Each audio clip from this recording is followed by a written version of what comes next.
So, mayong adlaw mga busing, good morning, good morning. So, another video na punta. So, this morning mga busing, natadri gamay nga seeds sa sili. Labuyo ni siya busing sili, labuyo. Kaya na area mga busing grabe pang sagbutan. Na ako'y tanong mga okra. Unya, dutera sad ang nabuhi. So, wala tayong mahimuan ng mga busing kay siyempre kung unsay pagbuot sa kahitasan. So ato nang i-enjoy atong pasalamatan. So let's do it mga busing. So mo ni ato ang kuan mga busing. Siling labuyo ato ang ipatubo.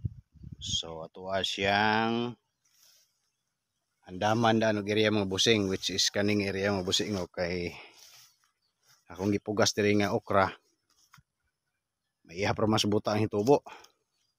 Although tambok siya pero dutay ra jud kayo mga busing ang itubo. So ato ning limpyuhan diri mga area mga busing kay ato ang para kung dagko na to sidling, so gamay na lang taglobrahon. So let's start mga busing.